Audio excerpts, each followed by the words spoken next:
Good evening, everybody. I want to thank you all for participating in this conversation tonight about reimagining public safety. My name is Keesha Eure. I'm the director of the Newark Community Street Team.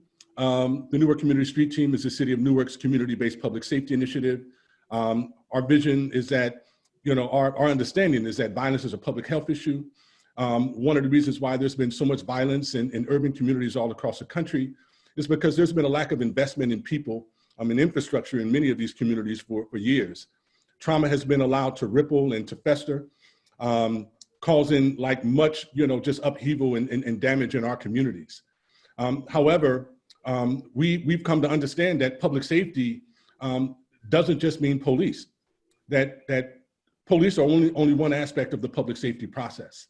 That in order to have public safety, you have to have an engaged citizenry that's trained, that understands public safety protocol, conflict resolution, mediation, de-escalation strategies, to participate in that process, right?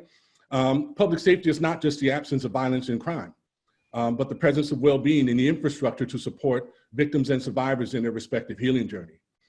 This evening, we're joined by some of the most thought-provoking, key leaders from across the country doing community-based public safety initiatives in their respective communities. We're going to have a lively conversation about how COVID-19 has impacted our respective communities, because there's been an uptick in violence in neighborhoods all across the country in terms of domestic violence and aggravated assault. But we're also going to engage a conversation about the National Defund the Police campaign. Like, what does it really mean? Is it a one-size-fits-all? Is it something that can actually work in our community, or do we need to really unpack this idea of defund the police to talk about real strategies that actually engage residents that reduce violence and crime in our respective communities? So I want to, I'll have an opportunity to say a little bit more about, some of the statistical things and stuff that has happened. But, some of you guys know that Mayor Baraka has been one of the key leaders in the country in terms of driving this community-based public safety initiative. I was fortunate to hook up with the mayor back in 2004 when he organized a peace treaty between the Crips and the Bloods in the city, and then was tapped in 2014 to build out and run his community-based public safety initiative. Since then, we've had now 5 consecutive years in a row of decreases of homicides and overall violence in the city of Newark. In 2019, we had a 60-year low, a negative 48% reductions in homicides in the South Ward. The work has been phenomenal just in terms of the collaborative effort that the mayor has seeded in the city. Multiple organizations, including law enforcement, partnering. Some of you guys have been seeing the articles across the country in terms of our response to the George Floyd protest that was led by our mayor. In addition, we had no arrest and had very little violence, during the protests as well. This is all a credit, to real leadership. A mayor that really understands the role that community plays in the public safety process, and also the role that law enforcement plays, and how they collectively work together on these types of strategies. And although, violence has been peaking across the country, in the city of Newark, we've still been enjoying a bit of resolve in that. To date, last year and to date, our numbers are still low. Our murder numbers are still low. Our aggravated assault numbers are still low. But you guys know our mayor. He don't sit and rest on his laurels. He's been, pushing all of us, to be more impactful in the community, to do more community walks, to engage our residents, more often, to take literature directly to the people, to provide, support services to folks and everything, so that we can get at the root cause of some of the violence. It's not acceptable just to say that every summer, violence peaks in communities all across the country. We have to start looking at why do they peak, and utilizing data, to inform our strategy on how we're going to actually address it. So with that, I want to bring on and introduce the most progressive mayor in the country, the Honorable Ras J. Baraka. Thank you. I don't want to be long because I want to hear from you guys. Actually, I thought it was necessary to have this discussion and bring people together, particularly with the spikes in violence that's happening around the country and this whole movement that I think, because of the protests, we had an opportunity to really talk about alternative strategies to policing in these cities. We're moving very slowly, but surely in the city of Newark, trying to incorporate these policies using government dollars and other kind of things to supplement.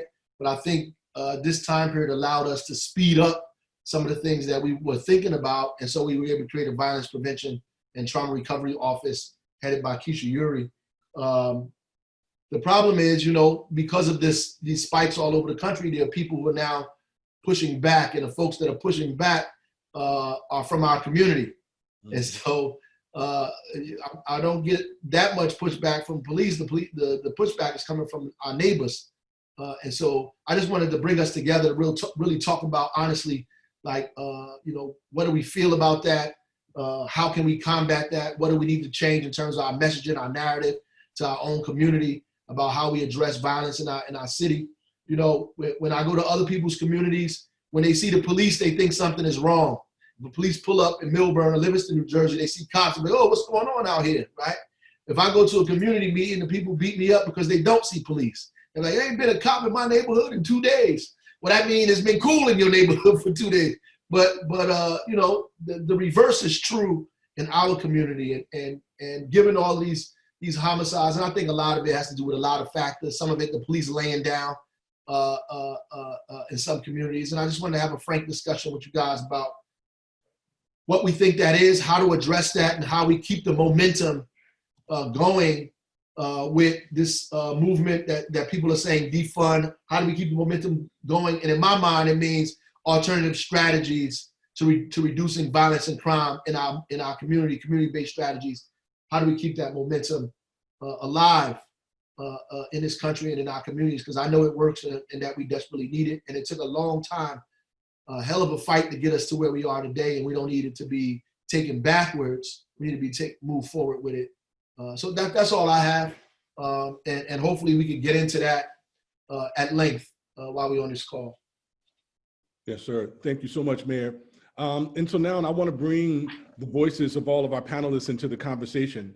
So if each one of you can just take 3 minutes and introduce yourself, the city that you're working in, and respond to the question of, what has been your response, your organization's response to the uptick in violence in your respective communities.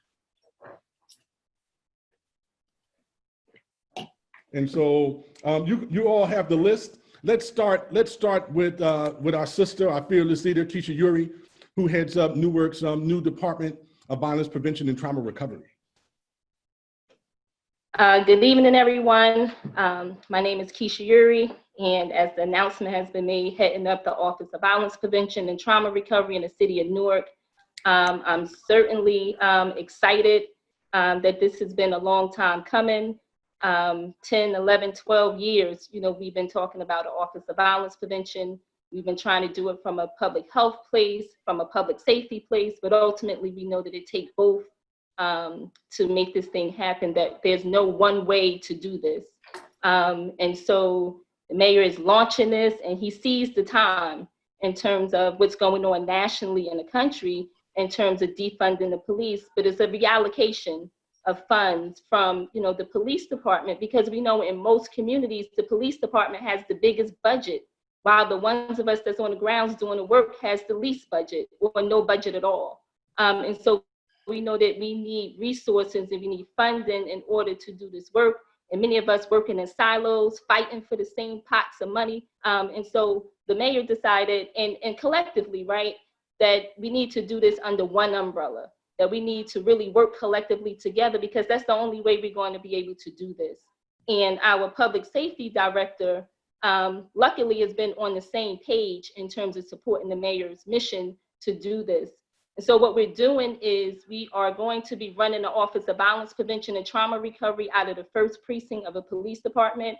And that building has police in it, and they're going to move out, which is unheard of, right? To move a whole police department out of a facility to put violence prevention programs into a building. And so it's groundbreaking and it's game changing. And we got to really, really seize the time on this. And so we're going to have in that space, we're going to have a museum. There's going to be a museum on one level to show the progress of policing coming forward to now. And some of that is going to show what happened in the 67 rebellion, to show, some of the progress that we've made going forward, and to document history and historically how we've been able to move public safety forward. We're going to also have an office to be able to report hate crimes, an anti-racism office, unheard of, right? And so we need to be able to start to do these things that before we didn't have an opportunity to do. So there's going to be a police liaison person there to be able to, work that through with us to report hate crimes and anti-racism. And we're going to also have all of the anti-violence organizations under one umbrella, ultimately a liaison from each place, so that we can work collectively. We can have a coordinated strategy, because again, most of us are doing work in silos. So this is going to be a coordinated strategy, collaboration, partnership, working from community-based to a government level, to public safety, to public health. Unheard of, right? So we are excited about the work that we're about to do. And I know the world is watching. We know that the world is watching. So we need to know what these strategies are going to be. We have licensed clinical social workers with doctorate level, right? Because we know we need the best of the best and the brightest of the brightest to be able to help us do this work. We have people on the grounds on every level. We need to be able to have a coordinated strategy. So we know that violence is an uptick through COVID for domestic violence, sexual assault, and community violence. All of those things are on an uptick. And so our work has been tremendous in terms of trying to intervene, but we also have to have other strategies for prevention, intervention, and treatment. So we're really going to pull together all of these for a trauma recovery center, in which case that project is going to be awesome, because we need to see a decrease in our people's emotional, social, and mental health. So we're going to, attack it from all levels. We're going to do this work. We know that the violence happens in the community. Violence took place in the community. And so it takes the community to be able to help get us out of this. And so we're going to do this on all levels, from community to the government. And we're going to seize the time and seize the moment with the help of everyone on this call. Thank you so much, Sister Keesha, for those powerful words. I want to next introduce, have my brother, Dennis Mapp, to introduce himself. Good evening, everybody, and Mayor, thank you for having me.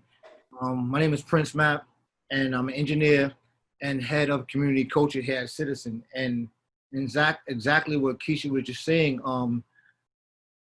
I want to be able to provide the technology for free, of course, to assist you in doing the work to make each violence interrupted job more effective and more efficient. I came from Life Camp with Erica Ford in Queens. I actually started as a participant, and I ended up becoming an outreach worker. Then I became an outreach supervisor, and eventually I became a director. But the thing was that Erica Ford gave me a career. So, I was once a perpetrator of violence and also a two-time victim of violence. And what replaced those things was opportunity. And I know how important it is to give opportunities to those who come from lives just like me, from growing up in a household with drugs, a father addicted to heroin and overdosing on Father's Day. So I understand what it takes to come up out of that darkness. And what's happening is, we have to look at violence as being a disease. And what we had asymptomatic symptoms of it. We've been dealing with it for so long, and since the pandemic, our symptoms had started to show. As same as when someone with cancer or someone with HIV, they can have it for 10 years. As soon as they find out, they die. You know what I mean? So it's the same thing with violence. We've been dealing with it for so long and been, desensitized to it. And now it's being broadcasted. There's no hope. There's no economic opportunities. We're not going to live long. We're going to die. You know what I mean? So now if I have no reason to live, why should I live? Why should I act like I want to live? So what I want to do is create a platform where I can assist anybody in any city. Right now, we have 5 million members on our platform who work together to keep the public safe. Like Akila always say, who's one of my mentors, by the way, he always say he wants to put the public back into public safety. When you think about healthcare, when you listen and you hear healthcare, you think about doctors, you think about psychiatrists, all different types of forms of fashion of professionals in that field. When you think about public safety, the first thing that comes to your mind is police. And 9 times out of 10, it's a negative connotation. You know what I mean? So, and when we hear police, there's always something negative come behind it. There's a negative connotation behind law enforcement. There's a negative connotation behind policing. So how do we change that narrative? I was just thinking, Mayor, about, how about we just, one of the things we can do real quick outside of funding is changing the name from police to community responders, just to soften it up when they approach. You know what I'm saying? Taking that word off the car, to put that word police off the car and turning them to community responders, giving the community a chance to embrace them once in a while. I was talking about this yesterday, jumping out the car and playing basketball. Or we know their birthdays. We know half of the criminals' birthdays. Why not go say happy birthday to them on their birthday? Take them a birthday card. Bring the humanity back into the community. Like, America was never great, but we have a chance to make it great. You know what I'm saying? So there's an opportunity here when we can mix technology with public safety and move forward, because the world is moving too fast not to have technology involved in this type of this plan. We have to have a comprehensive strategy where we can complement the police. We don't want to do away with them. We need the police, but we want to complement them. We want to be able to work in conjunction with, so the community can embrace the fact that, you know, people care about them, and we have to present opportunities. We need to present opportunities. If we don't present opportunities to these young people, then they feel like they don't have no reason to live. Then they're going to continue to kill each other. 3 people just got killed. 3 people just got shot in Chicago yesterday. A famous rapper. You know what I mean? They're going to continue to kill each other and shoot each other. So we have to present opportunities. Again, Mr. Mayor, thank you for having me, and it's my pleasure being here. Yes, sir. And Mayor, feel free anytime to interject, or, you know, to ask a question, or anytime you like. So next, I want to have my brother Melvyn Hayward to bring his voice into the conversation. Thank you, brother. Thank you, Mayor Ras, for inviting me and all of my esteemed colleagues on this panel. My name is Melvyn Hayward, head of programs at Chicago CRED. You know, this is a serious topic. And, you know, when I think about reimagining public safety, we looking at it in a way in Chicago to where we have 13,000 police officers in Chicago. And it's a hard statement. The mayor here, Mayor Lightfoot, has put her foot down and said that she is not open or willing to talk about defunding police. And so our mission and our narrative is really about looking at the attrition of law enforcement officers who are retiring. And so we know every year there's upwards to about 300 officers who are retiring. So instead of us pulling officers off the street, what we're saying is that through attrition, the 300 officers a year, let's send those resources when those officers retire to public safety to diversify our ability to serve our community. And then we won't have this issue about pulling officers off of the street. We believe it's a natural course of action that will help complement public safety in the city of Chicago. Also, I mean, we're at a time in Chicago where we have the largest level of funding, public and private partnership, that Chicago has ever seen. And so this is a great opportunity for us to continue to fight as hard as we possibly can to reduce violence. There are a lot of hidden agendas and things that are happening behind the scenes that continue to promote violence and allow things to happen. And so I won't talk down about any entity, but what I will say is people are sitting on their hands, and people are getting shot, and shootings are happening right in front of law enforcement, and there's no repercussions to that. And so, you know, outreach in the city, we have more outreach workers than we've ever had in Chicago. And so we have coordinated our efforts with Chicago CRED, CP4P, Community Partners for Peace, and Ready to ensure that we are mission aligned as we serve individuals in our community, but also we're really focused on serving the highest threat, or individuals who have the potential to shoot. So we're really not focused on serving individuals at risk. We want those brothers and sisters who are engaged in violence and offering them an alternative opportunity. And so we're talking about a wraparound approach. And so at CRED, we offer a plethora of services, starting with outreach, which is the tip of the spear, in the streets, building rapport, intervening with conflict, and on the ground on a regular basis to ensure that there's a presence in the community. But also we add another layer of life coaching. When the young brothers come to our program, we have life coaches that have lived experience, that come from the various communities that we are serving, to help mentor these young men and women, to walk them through the process of change. We know change is never an overnight process. And so we work with the brothers and sisters in our program for 18 months. And so we give them time to really understand what it takes to work on yourself, work on your family, and work on your community. And then we escalate the work that we do. We have a clinical team of brothers and sisters who come from the community, who care about the community, went, got their education, and came back to give back. And so we understand that the trauma in the community, the childhood conditioning that has affected these young men and women in the community, we have to break that down and help recondition a young brother and sister to really see themselves in a different light, but also see the impact that they're having in the community, and ultimately to redirect that energy to something positive. And then, you know, as we transition our participants out, what we believe is extremely important, and we're asking our brothers and sisters around the country to think about this, is we have an element of employment and training, where we're saying, look, we want to prepare the young men and women in our program for a career. We want to prepare some for a job and others for entrepreneurship.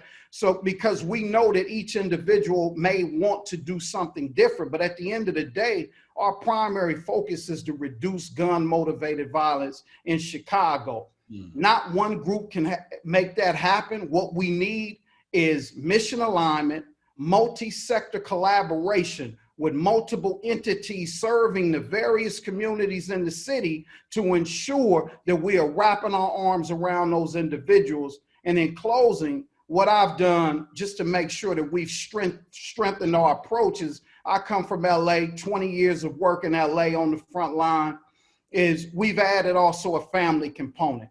We can put 1,000 hours into a young brother and sister to try to help them transition. But if we send them back into an environment that doesn't support the change, then we're working against ourselves. And so for us, if we're not touching the families and really helping them secure and stabilize themselves, then we're working against ourselves. And so this is a rough mission. Right now, we're at 434 homicides in the city, 1,794 total victims. So we're up against it. But we have beautiful human beings on the front line doing the best that they possibly can.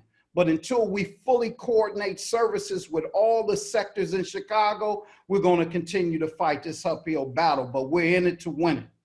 Thank you.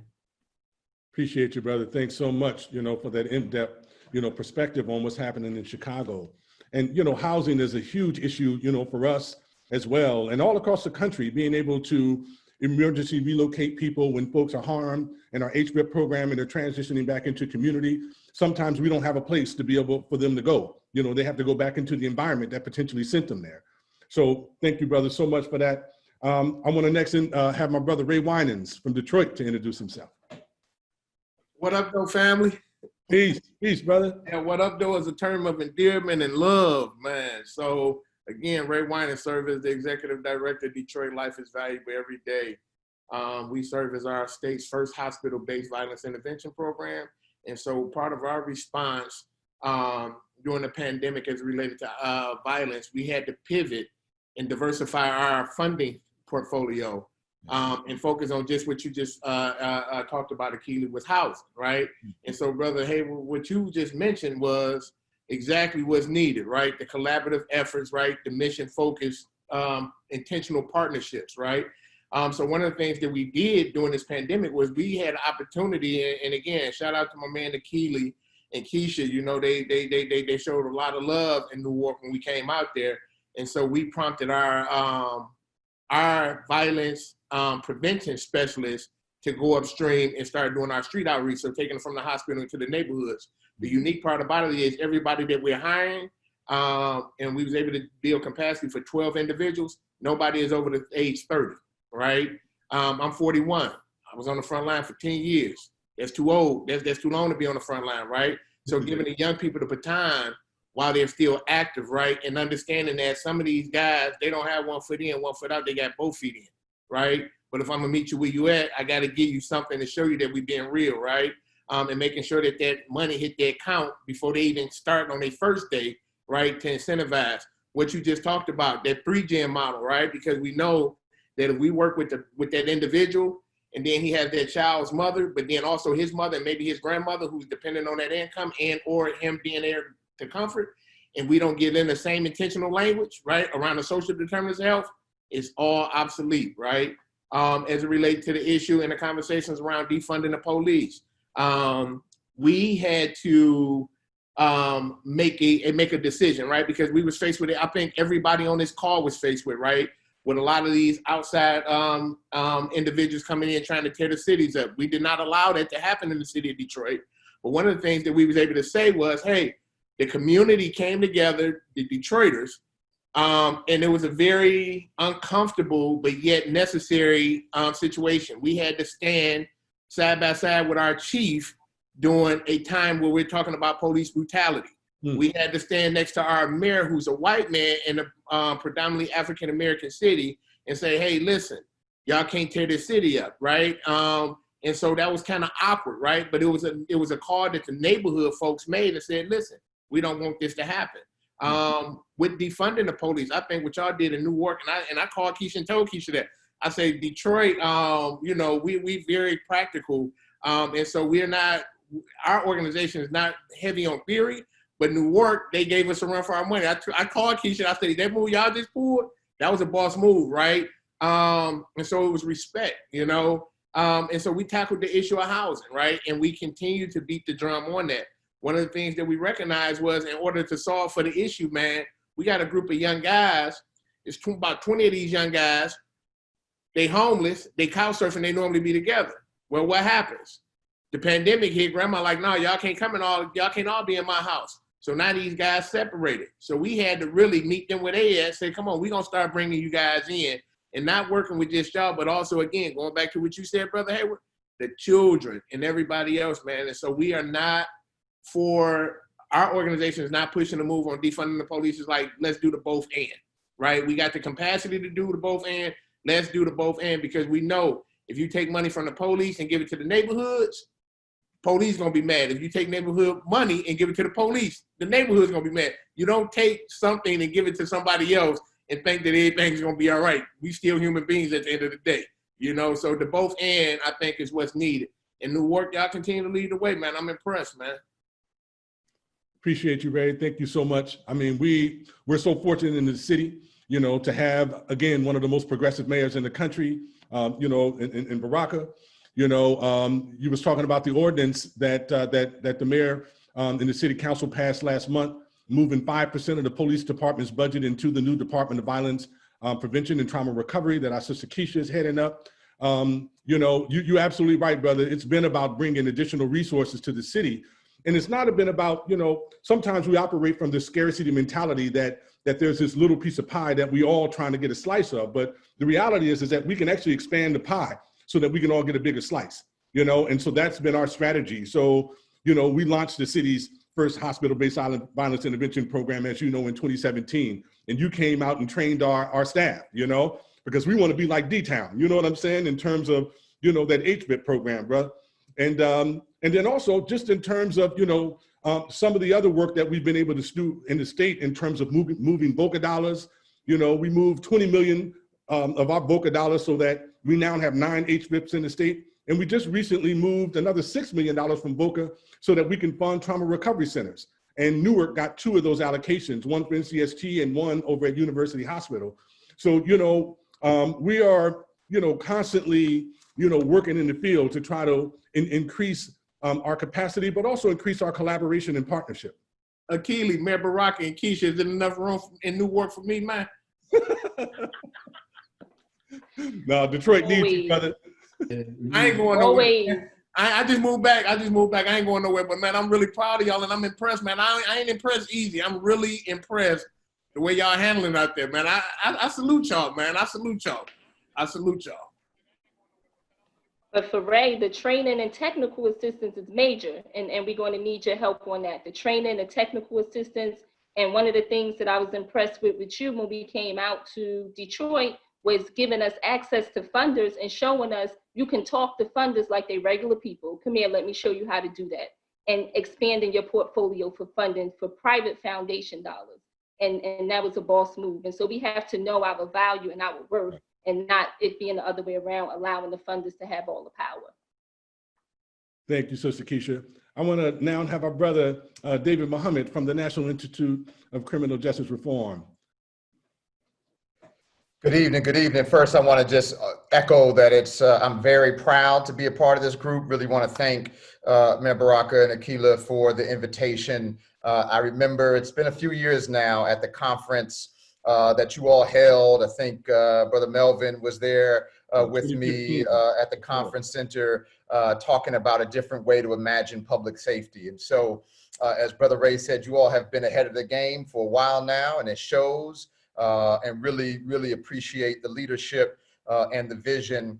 I want to make two primary points. I'm sure I'll have a bunch of sub-points, but the number one is, I think that we can do the both and in a way that is responsible, that is where we can reduce the footprint of law enforcement and invest in the type of community services and interventions that we've been discussing so far in a way that's responsible. In fact, we have heard many progressive police leaders say this, right? That what has happened over time is as we have had a reduction in the investment in social services and community services, we have put that investment into police. And so they now engage in a whole host of activities that they even say they don't want to do anymore. And so if you think about non-criminal calls for service, noise complaints, animal calls, homelessness, and there's national studies that say that's 30%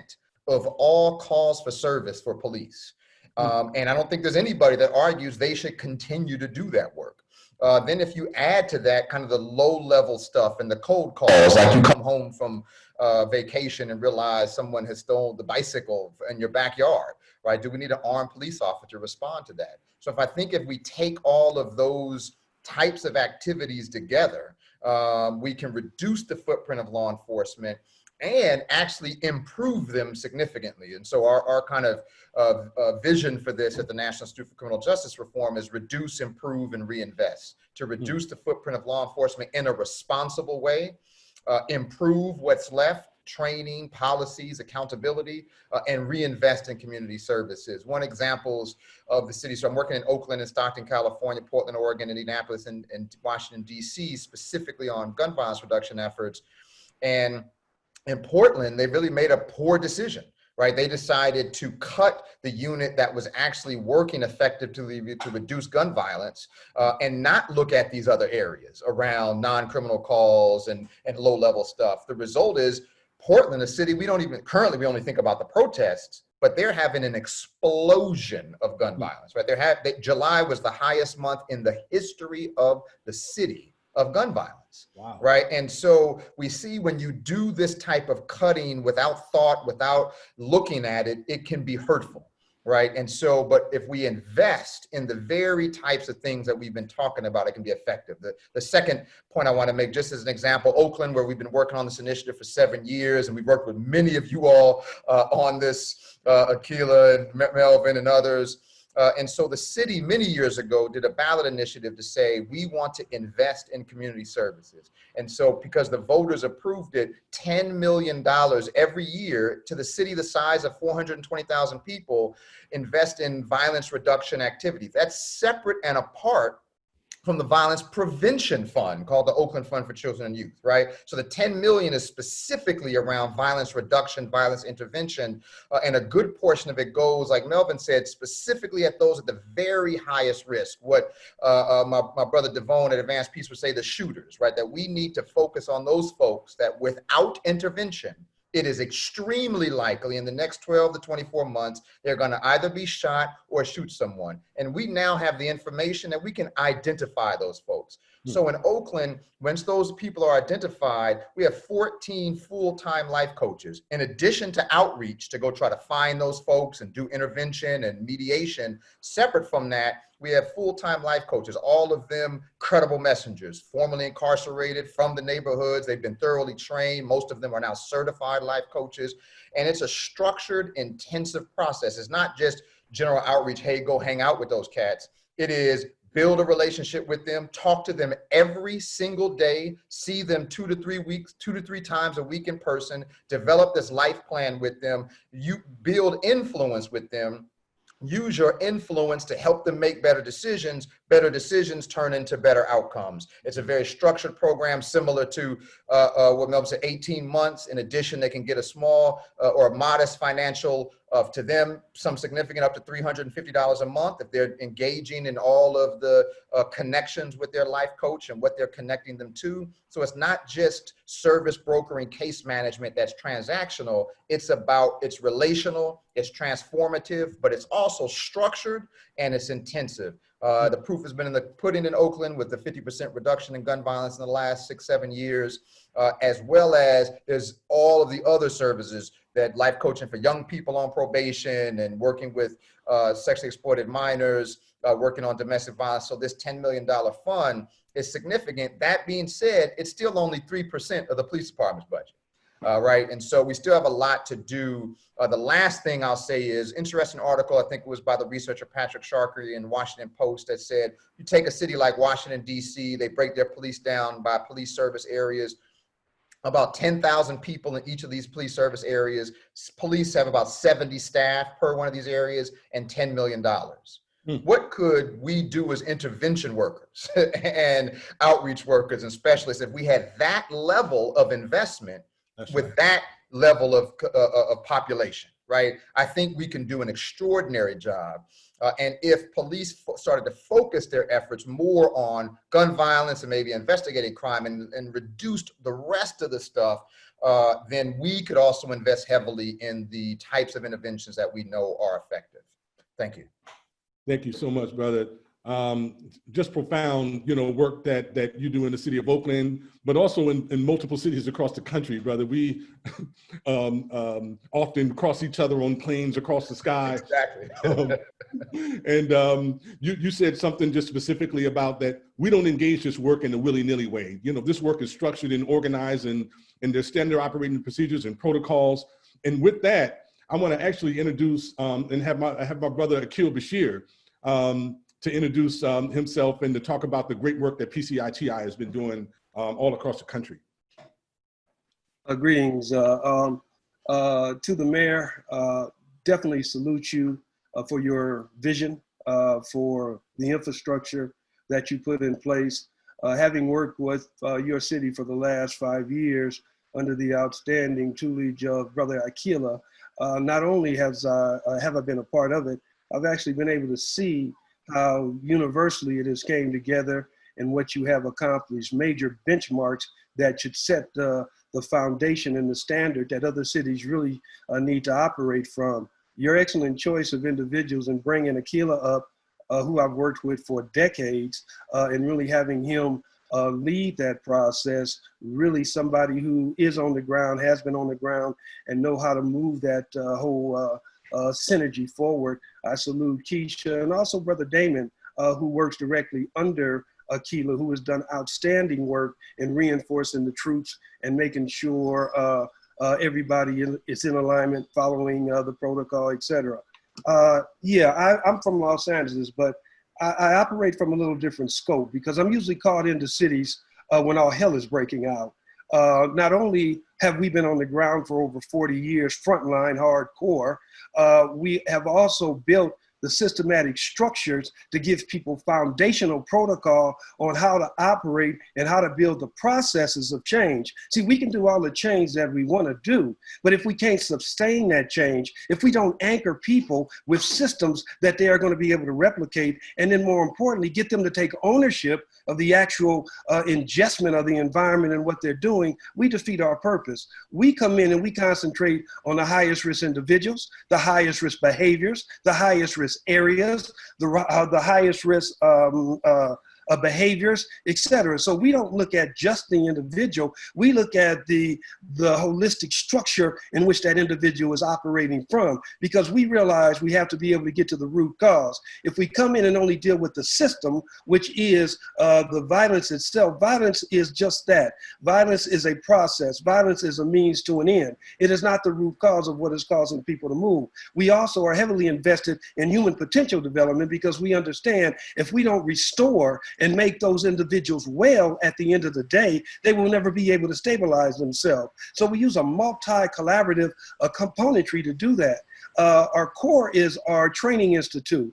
We knew coming in early, one of the things we were going to have to do was to get not only the individuals, not only the smaller communities, but the collective regional network to be able to operate from instructional sheets that would define what they were doing.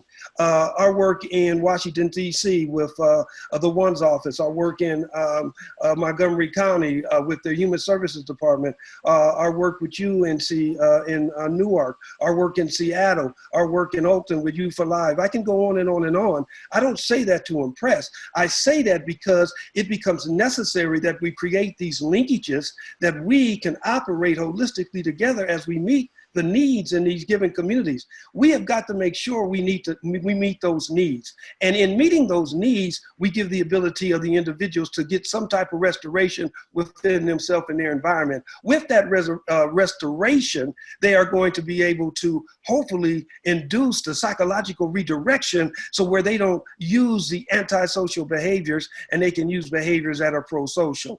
So with that said, like I said, we usually come into cities who need some type of instructional format, who need a thumbprint, who need to take what they're doing and refine. I wish I could sit here and tell all of you that through all my cities that we work with, both locally, nationally, internationally, that we had all the answers. We have failed our way to success.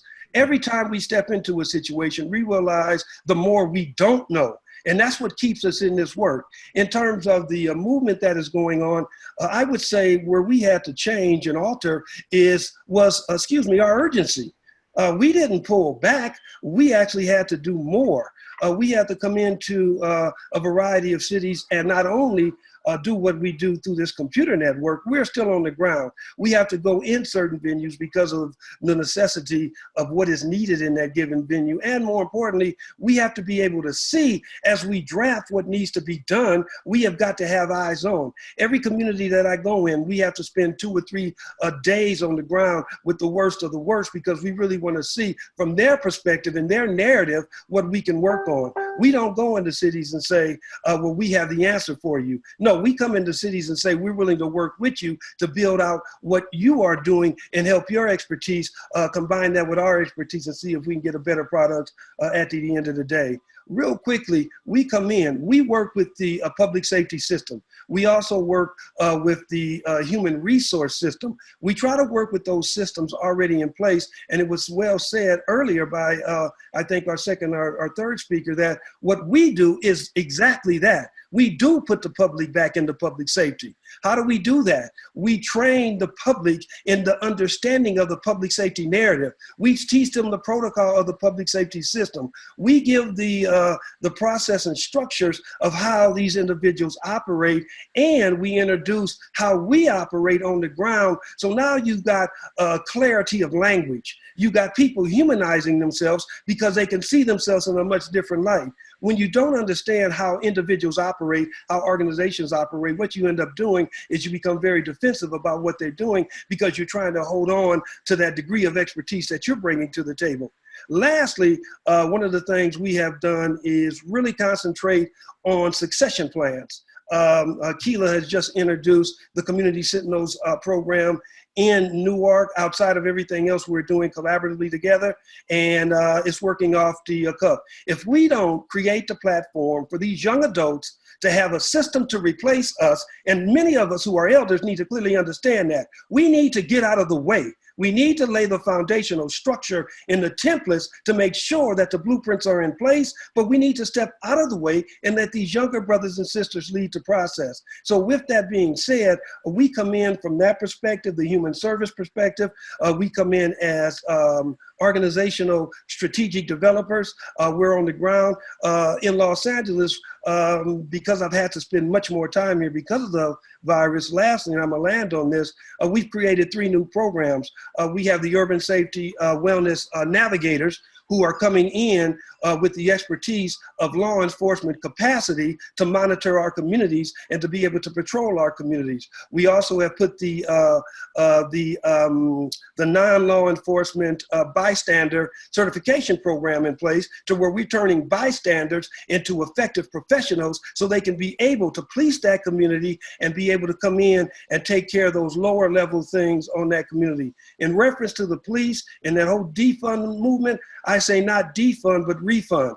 Let's strategically redirect where those monies are going so we can put the public back into public safety. But I'll land on this. Within that, we have got to make sure that our people are trained. There is no way around comprehensive, serious training. I am not talking about sitting somewhere and lecturing to somebody for 8 hours. I'm talking about hands-on scenario-driven engagement where people are under pressure and where they can go through the process and change behavior, change patterns, and change direction in terms of how they operate.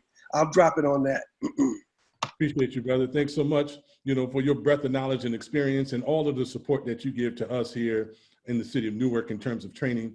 On the succession planning, absolutely critical that we create a vehicle to be able to introduce the next generation of interventionists and prevention, professionals in this respective work. So excited about the Community Sentinels program.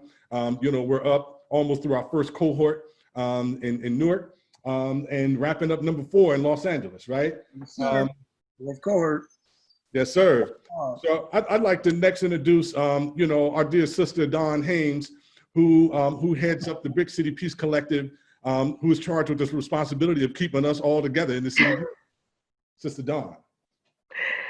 Peace and blessings, everyone. As Brother Akila said, my task is to have all 16 members of the Brick City Peace Collective working together here in the great city of Newark. Said it once, said it a million times, leaders produce more leaders. We are under one of the most progressive Black men the world has seen in our generation, and I am grateful to work with Mayor Baraka to execute these amazing things that we're working on. So right now, Brick City Peace Collective is doing a hardcore look at what our rapid response team look like. We have some amazing organizations that's in partnership with us. So it's really about strategically seeing who does what and making sure that we're aligning with the practices that they have, and that, as the brother said, mission alignment. I'm going to use that, making sure we have mission alignment with our critical response team. And this looks like all of the people that's doing this hard-hitting concrete work working together, executing or stopping violence dead in its tracks, and then having follow-up and making sure we're standing these people's lives within a 30-day span to see the outcome, to make sure that what we're doing is being effective, especially when the data is telling us certain things. So one of the other things that we're working on is a diversion program for our juveniles. And unfortunately, a lot of the uptake that we're dealing with is at the hands of our youth. So what does that put in our lap? It put a lot in our lap, because now we know we need mentors. We know we need to make sure that they're executing the things that that hands-on that they need. And because one of our partners is the police department and one of our partners is Community Solutions, we're able to have these hard-hitting conversations where normally bureaucracy will be in the play, red tape will be in the play. We have people at this table under the Brick City Peace Collective that makes this work, I ain't gonna say easy, because Lord knows it ain't easy, but it makes it less difficult to connect. We're also working on a 21-day hard-hitting plan. And a lot of things that we've already been doing, like community walks and really engaging our community where the violence is happening at, it speaks volumes on us actually putting things in place. So it's not just giving somebody a pamphlet saying, here, let me help you. No, it's what's your concern? What is your issue? What can we do to make sure that you are okay, your family members are okay, your children are okay? And the uniqueness with Brick City Peace Collective is we have so many different partners to where we have doors inside of the Newark Public Schools. We have doors inside of some of our charter school network, and we have doors inside of our juvenile detention centers. So we have ways of actually intentionally getting this work done. So those are 3 of the things that we're working on specifically right now. And I'm monitoring some of the comments on Facebook. And what I need the residents of the city of Newark to know is we're always looking for support and help. NCST is always looking for support. NAVC, and these are names that are not strangers to people that live in our city, because y'all know that the people that's on the front line is doing this work. And we've never turned down assistance. We're looking for our community to come in and say, it's time for us to police our own. The police have a job to do. Their job is to lock up criminals. Our job is to prevent people from becoming criminals. So when we look at our community as a different playing field here in Newark, we have each other's back. Like, we're all that we have. And like a lot of what we're seeing needing to happen from the lens that I'm looking at is more of a rites of passage type of thing with our mentoring services. So we're not just expecting men to just change their minds, because that's not how we work. We have to start dealing with our children, dealing with our youth, dealing with our young women, with our mothers, and look at this as a holistic perspective and putting things in place that's going to actually cure what's going on in our homes. Because ultimately, we all we got, and that's my 3 minutes. Thank you so much, Sister Dawn. I appreciate you, sis. You know, some of you guys might not know, but Sister Dawn is also on our school board in the city of Newark, and so provides a tremendous amount of leadership. She's an educator, and we're just fortunate to have her leadership at the Brick City Peace Collective because she's holding us all together. We talked about, like, you know, succession planning and that next generation of Oaks, you know, that we need to be training and engaging in the movement. And so next, I'd like to introduce or have my brother Emanuel Boo to introduce himself from the great city of Baton Rouge. Hello, how you doing? Great to be on the call. Thank you so much for, you know, allowing me to be here. It's great. So my name is Emanuel Milton. I also go by Boo Milton. I on the advisory board for Cities United. I do a lot of work here as far as you know, violence reductions and things like that. And because I've done like a lot of different things on my own, I've created a relationship with the mayor's office. And my thing is, you know, we can't wait for anybody to make it happen for us. We got to start making a change. And that's how I've been able to create a great relationship with the mayor's office and things like that, and then join Cities United. And it's just been a great relationship. So some of the things that we're doing here in Baton Rouge, I've been working with the mayor's office. One thing, well, the biggest thing that has happened is just the idea and everybody being on the same page here that, you know, if we're community-based organizations, then that means that once the needs shift, our missions need to shift. So, you know, with COVID happening, and, you know, not to say that we take away from, you know, the violence reduction aspect, but how do we, you know, continue to do violence reduction, but make it, I guess, meet COVID needs as well. So one of the things that I partner with the city with is creating Wi-Fi hubs around the city in different parts. And the way, you know, that has helped with violence reduction is, well, one, you know, we are helping with digital disconnects with different, you know, with the libraries being shut down and things like that. So, you know, people don't have access to you know, different benefits like EBT and all of that. So it's like, you know, we're giving them that connection, but then also we're giving them safe places to go out and have because some people go to Walmart to catch the Wi-Fi, some people go to coffee shops and different things like that. But when the city creates a space and say, hey, this is a safe space for you to use the Wi-Fi, then we kind of reduce violence there. But then also, you may have internet at home. It's not always just about not having internet at home.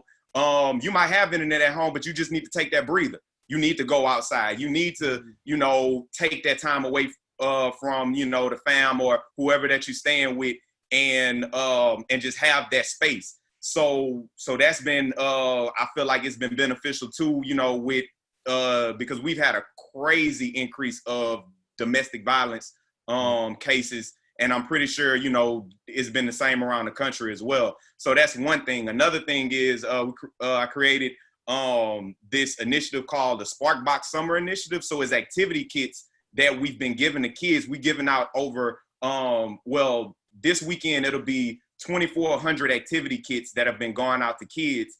And they focus on social awareness. It focuses on mental health. So it's not just about math and science and things like that, man. We're teaching kids about identity, values, and things like that. And within that activity kit is a mental health daily check-in. How do you feel today? Draw a picture to show how you feel today. And that's been so helpful for the parents, because parents have been like, oh, wow, like I haven't,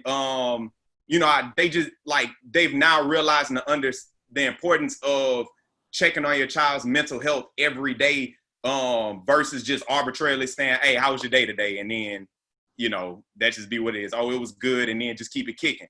I actually got one of the parent surveys. One of them says, was the daily check-in helpful? And the parent said, yes, it's something I wouldn't normally ask, but now I am on a daily basis. So what we've done is we've created something to help parents engage with their children and have that avenue to communicate, feelings and things like that.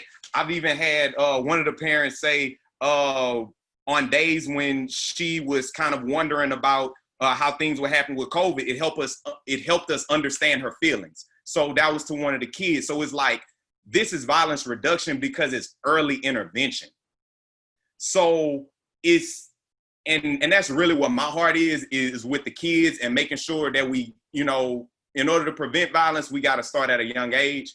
And that's what my heart is at with the work. And I'm so glad that Mayor Broom has been really a people's champion, Chief Murphy Paul of the BRPD. So I appreciate Mr. Akila for engaging with our city. Also Mayor Baraka. I heard you and Mayor Broom had a great conversation as well. So yeah, I would definitely like to continue this. Appreciate you, brother.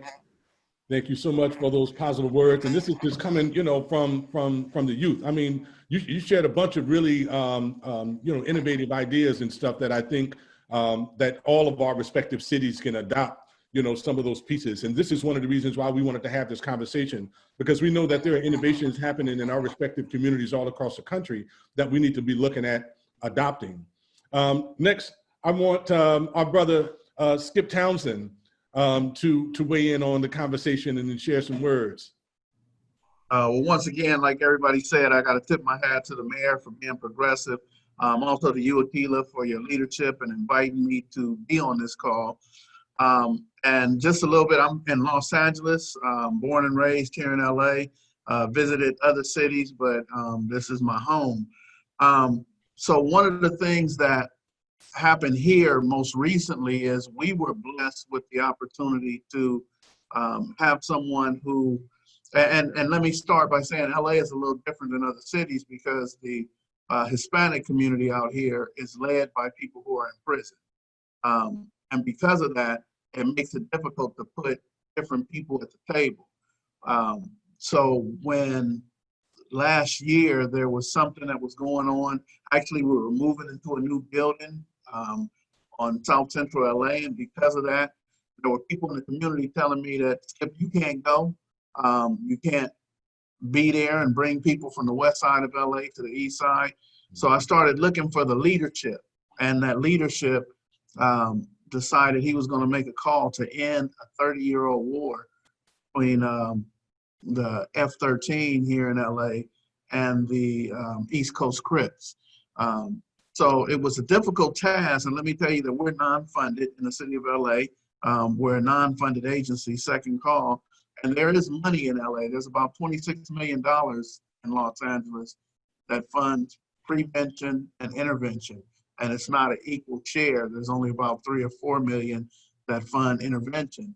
The interventionists did not go and facilitate this meeting. There was a guy named Little Doc who actually facilitated the meeting and made it happen so that we could all be safe.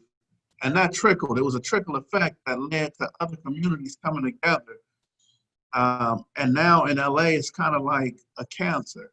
Like now we can see where the problem lies at. Whereas it used to be in South LA and all over West LA, it was just so much violence, kind of similar to what Chicago's been seeing lately, to where we couldn't identify where it was coming from, where it was starting. But now there are shootings that happen, and within an hour or two, we're able to trace back to where the argument started, at a store, at the mall, or whatever it was, and it makes it a lot easier to deal with. But for LA, while there are intervention workers, guys in the streets that work on the mindset, the behavior, the attitude, and supply all these resources to the individuals that we work with, I think the conversation of defund the police comes up a lot because we put them back in the same environment that doesn't support the change. So now as we're working with the young people, but they're still on the corner and they're talking, and now the police are still identifying them as criminals, identifying them, making contact for absolutely no reason because they are looking for probable cause to search for guns. And, I think we were very effective at getting Metro. Metro is a unique unit assigned to LAPD that their whole focus is to make contact. They don't answer radio calls, so they're not going to the mental health calls. They're not going to domestic violence calls. Their purpose is to make contact with individuals in the community, to suppress the community because they're looking to take guns off the street. They're looking to arrest individuals who might have had warrants and stuff. So we were very effective in getting that shut down, because what happens is when there's a shooting in LA, oftentimes the community is victimized twice. So if there's a shooting somewhere in LA, what ends up happening is we all feel victimized and traumatized by that shooting. And a lot of times the community's trying to come together to help the family or deal with it themselves. And now here comes law enforcement breaking up the candlelight vigil, breaking up the repast, intruding on the funeral, being too visible. So I think as we work with the mindset and the behavior of the people we work with, we also have to change the environment we put them in, because it's like taking a bath and putting on the same dirty clothes. But I think with the mayor here in New Jersey, and I gotta tip my hat also to the police chief out here in LA, is because a progressive attitude and understanding that, hey, let me learn from those who are in the streets. I think what it allows is for us to change the perception. Now we get to change the perception that people have on our children, on our lives, on ourselves, which I believe is so important. We've been meeting here in Los Angeles as well, talking about alternatives to 911. What are some of the alternatives to 911? And here in LA and LA City, I can't speak about the county, but in the city, and I gotta catch myself when I talk about this in front of Akil, because he's more knowledgeable about this than me. But the fire department has not a policy, but a practice where they wait for LAPD to come in before they go to the scene. So it's just common practice because of 1992 and the uprising and officer with shot, fireman with shot in the neck, that sometimes our family members, they bleed out. Sometimes our family members, they have lost air for more than 6 minutes, or things have happened to where the fire department now, when they get in, they have to pronounce them dead. So we have to look for what are some of the alternatives that we could do to assist our community members. And I think, Akil has a great training, and there are others that can help us with that. But I think that's one of the answers as well, because we look at fire department we look at the LAPD for everything. And I've been telling people for years, call the fire department. So if someone is with me and they're shot, I don't want to jump on 911 and say, hey, there's been a shooting, because they're sending the police. What happens for me is what I want to do is call the fire department and tell the truth. I have a 17, 18, 20-year-old who has difficulty breathing, who is, whatever. I'm not a doctor, I can't tell you, but I would like to have the fire department respond rather than the police, because they're there to save lives. So just grateful to be on the call. Thank you for having me, Keela, and we're at second call. Been helping people with the reentry. One of the ways we've been saving lives is people coming home. We got them working, building the Ram Stadium and the soccer field in LA. Now they're building the biggest rent-a-car center. They call it Conrac in Westchester. So about to build Destination Crenshaw down Crenshaw Boulevard, which is going to have pocket parks and platforms. And we're the job coordinators to make sure that people of color, and I say people of color, but I mean actually Black people are the main people working on these projects. So thank you for having me. Appreciate you, brother. We down to our last, 3 guests, and then we're going to get into this conversation. So next, I want to introduce my brother Julius Thibodeau with Advanced Peace. Peace and blessings, everyone. It's an honor to be on this call. I only know Brother Melvyn Hayward, but at the same time, I'm just hearing, and I've always, my mentors have always told me that it's best to be around people who are much more knowledgeable than you. And that's the way I'm humbled, and I feel like that right now. Definitely an honor to hear about the Honorable Mayor Baraka and the progressive work that he's doing and the leadership that he's providing in the city of Newark. It's inspiring. For us here in Sacramento, my name is Julius Thibodeau. I'm the strategy program manager for the Advanced Peace organization here in Sacramento. Definitely an honor. We're a gun violence reduction program aimed at cyclical and retaliatory gun violence in Black and brown communities here. One of the things that we like to do in our program meetings is basically kind of use a scientific approach to the studies as far as studying the individuals who we know are at highest risk for being either a perpetrator of gun violence or a victim of gun violence. We have Professor Jason Corburn from UC Berkeley, who is doing the study and doing the evaluation on our work here. And I think one of the things that I heard a lot of people on this call discuss already is the collaborations and the partnerships and the wraparound services. We were able to hit the ground running here in Sacramento. The city of Sacramento had never had a year where they had experienced a year without juvenile homicides. And we were able to hit the ground running here in 2018. And we went, over 2 consecutive years with no juvenile homicides, just by employing a lot of the strategic tools that you guys are talking about implementing when you're dealing with the highest risk individuals. I like to tell people the short version when I only have a limited amount of time to talk is that you can't reduce gun violence when you're unwilling to approach and do street outreach to the people who actually carry and use guns. We've seen so many efforts where people like them. And just real quick, I've interviewed individuals where they told me during an interview process that I need to target individuals from ages 11 to 13. And I'm like, okay, so you did read the scope of work that we're targeting individuals from 18 to 29. We do have a junior fellowship from ages 12 to 17, but we know that there's a pipeline, and we know that the older individuals are manipulating and using the young individuals, where we like to use the terminology fresh off the porch, and they have much more to prove, and they don't really have a purpose in life. So repping the hood and unfortunately getting a body count is now their goal and aspiration, and that's the only thing that they want to do. And so what we look at is what is it? And like, I know many people have spoke about this already, but when you're taking this purpose away from them, what are we replacing that with?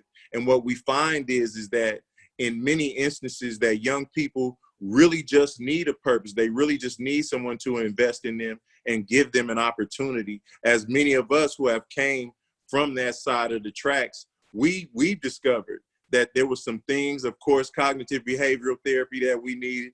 I know a lot of us, speaking for myself, I had some anger issues. I served 23 years in prison. And one of the things that I found is that in prison, they have all the things that everyone on this call is talking about. They have conflict resolution. They have anger management. They have effective communication and emotional intelligence. But none of these things seem to be available on the streets. They aren't available in our school systems. You know, you get into a fight at school, nobody really asks you what's going on with you. You just get suspended. And if you come back and you fight again, you get suspended again without ever being given any of these life skills until you just go through the pipeline from the education system, so-called education system, into the prison pipeline.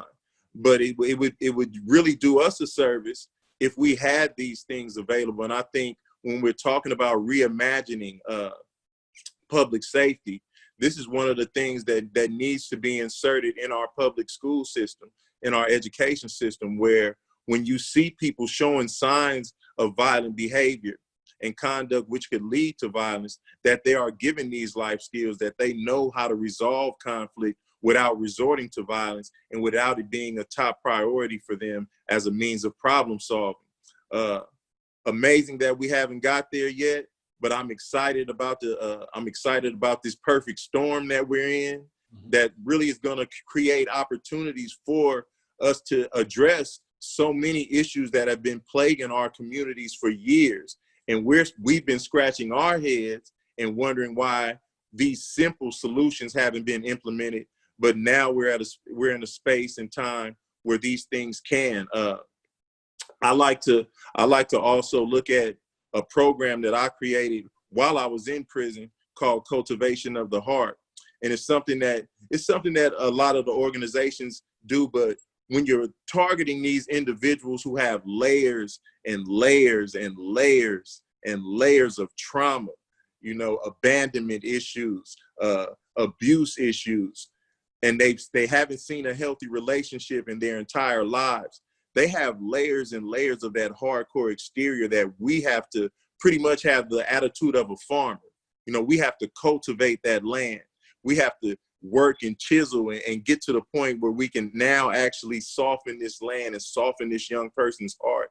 And now we can plant seeds in there, and now we can water it, you know, but you also have to have the patience of a farmer and the hope of a farmer, because once you plant the seed, you know, we don't know what's going to sprout from it. We don't know if anything's going to sprout at all, but we're hoping. So with that being said, it's like you're doing the work, but you never take the approach that you've done everything and that this young person has been deemed unworthy and there's nothing that you can do to turn this person around, because we know that's not true. I didn't make a turnaround in my life until I was 25, 26 years of age. Yes, sir. And it took for me to have just one person. Well, I'll say several people, and I don't want to neglect anyone, but there was one person that really poured into me and really invested in me. And that's what all these organizations are trying to do. And I think when we put these young people first, I think we can come together. I think here in Sacramento, we've all decided to come together under the umbrella of Healing the Hood. Melvyn Hayward has came out and provided training for us. And it's really just inspiring hope in the city, where we had just in 2 years prior to COVID, I already spoke about the 2 years with no juvenile homicides, but we were also able to reduce gun violence homicides and gun violence assaults by 20% in all the targeted neighborhoods where gun violence was prevalent. Powerful.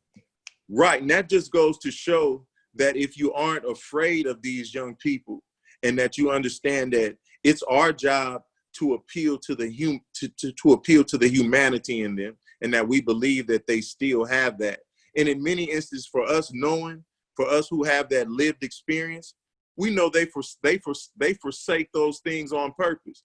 Like I can't be in the hood trying to have morals and values on the devil's playground. Yes, sir. It seems impossible to try to bring morals and principles to the devil's playground. But what we're seeing right now is like, that's our job, because we're seeing women and children being killed. And so there's stages, and we have to tell these young people that, you know, at some point in time, your manhood has to be in question. And it's our job to challenge them. It's like, if our women and our children aren't safe, then what does that say about us as men? So it's our job. It's our job to fill voids in these young people's lives. One of the things that our CEO, Devon Bogan, is always telling us is that you're replacing an absent father. You're replacing an absent uncle. You're just replacing that positive male role model. And with the sisters, you know, sometimes these young people grow up without their mothers. Their mothers are in prison or have been murdered themselves. So we're dealing with a whole bunch of different issues and different layers of trauma, whether it's direct trauma or vicarious trauma. But it's our job to get in there, and as many people has already spoken to on this call, and to professionalize the work. I don't think I could have came into this space as just an OG from the neighborhood with a big reputation, but I didn't have a skill set.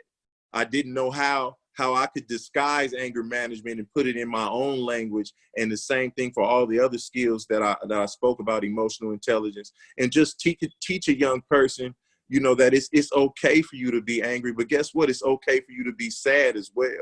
It's also okay for you to emote different feelings, because we know in the neighborhood, you're allowed to be angry, you're allowed to be horny, and you're allowed to be fearful. Those are the like three main emotions that we're only allowed. Even our parents don't even realize that they're telling us at such a young age, boy, shut up and wipe them tears. It's like, I'm 3, you know, I'm 3 years old, and I'm disappointed about what just happened, and you won't even allow me to go through this emotional experience. That's right. Right. And so with that being said, I think that if we can push, I know, I think Brother David Muhammad has spoke about some of the numbers here. I know here in Sacramento, our police department, they contribute 32% of their times to their calls. They respond to calls, 32% that are nonviolent calls, 19% traffic, 7% other, 12% property crime, 18% proactive, 9% medical, and out of all that, they contribute 4% to violent crime in the city of Sacramento. They have a budget of $157 million and per year, $9 million in overtime. And they only get that when our young people are acting out and killing one another. Yes, sir. Good brother. If we had 10% of that. Good brother, if I can just interject, we have 2 more people left on the introduction, and then we're going to have probably around 30 minutes to engage a conversation about some of the questions. But I want to appreciate you for sharing all that wisdom, because you know, it's just important. You know, all of the different perspectives that we're getting from multiple cities across the country. You know, and Sacramento is one of those key cities and stuff where real work is taking place on the ground. So I just wanted to commend you, brother. And then I want to switch, because we have 2 individuals left. I want to bring on Brother Dame Durden, who is the COO of the Newark Community Street Team. Then also, you know, has also been on the ground, you know, doing this work from day one, you know, since we launched this work in the city. And as Akil Bashir was talking earlier about a succession planning, you know, one of the charges that I had from the mayor was to build infrastructure, to put systems in place for the city's community-based public safety initiative and turn it over to the local folks. And so, you know, this year, we're making that transition. I'm stepping into a role of senior advisor and a board chair. And Brother Dame will be assuming day-to-day running of the organization. So I'm excited, you know, to introduce my brother, Dame Durden. Thank you, Brother Killer. I'll definitely be brief so we can get into meat and potatoes of the talk. Don't be too just brief, briefly to say, you know, a lot of the things that we're doing in North Community Street Team in collaboration with all our other organizations here, as the mayor is charging us, definitely, as Sister Dawn said, mission alignment. You know, I like what one of the other brothers said, the multi-sector collaboration, you know, going across the lines. We're using an approach where we're following all the traditional things we've been doing, but then stepping it up a notch, as we said. I know one of the things that was mentioned is spending time in a particular area. And that's one of the things we're targeting, areas that are hot and spending time in that area. A lot of times there's shootings and we respond to the shooting with services, but we also have to look for the shooters themselves and then bring them and engage them in their area, in their neighborhood. So it's not just necessary for us to go where the shots were fired at and actually go to where these individuals may be located at. And then just being the credible messengers and hanging out with them and actually kind of life coaching them and guiding them to, you know, make different decisions. And these are small victories, real small victories, things that I know very recently some of the individuals talking about doing something just so they can distract police in a particular area so they can like hang out and hang out. And they was talking about really going to shoot somebody in another area so they can have the police in that area and hang out in this area. But one of our interventionists or one of our folks that we really identify as public safety professionals were in the area, and they was able to guide them through that particular incident and then get some mediation going on and allow them to really just hang out in their area without having to cause some violence. So it's just key things like that, being able to post up, doing what the mayor has charged us with, giving information and education in the community, door to door, you know, block by block, and just really getting that boots on the ground approach. So I'll just share that a little bit for right now, and then look forward to, you know, sharing many of the other things. Definitely our Sentinel program has been gaining momentum in the community and allowing us to really see the youth with this same type of intelligence and information, trying to know how to actually mediate conflicts and deal with situations that we encounter each and every day on the ground. And I'll close with this, brother, just for the sake of time, that peace is not just the absence of the conflict, but it's how we actually going to deal with it. So that's what's actually going to bring peace, how we're going to deal with the conflict. Because the conflicts that we have in the community, they're here already. But how are we going to deal with it? That's what's going to bring the peace. And we got to do it collaboratively, like the mayor is charging us. Yes, sir. Appreciate you, brother. Thank you for sharing that. You know, just to say something, you know, real quick about, you know, the mayor charging us, right? The mayor is always pushing us to our growing edge. You know, early on when the pandemic hit, the mayor deemed, you know, NCST and a lot of the community partners as essential workers in the field. When we started having some challenges with our law enforcement, you know, getting pushback from some of the residents in different neighborhoods with parties and in terms of social distancing and sheltering in place, you know, the mayor set up the COVID-19 Education and Information Task Force that was headed up by our sister, Reverend Roundtree. And, you know, every weekend, Thursday, Friday, Saturday, you know, we were out in force in all of the key areas in the city, you know, making sure that we engage residents, that we utilize a relationship-based approach, you know, to give them information and education. One of the things that we discovered was that a lot of people didn't know that Black people were the ones being hardest hit by the pandemic.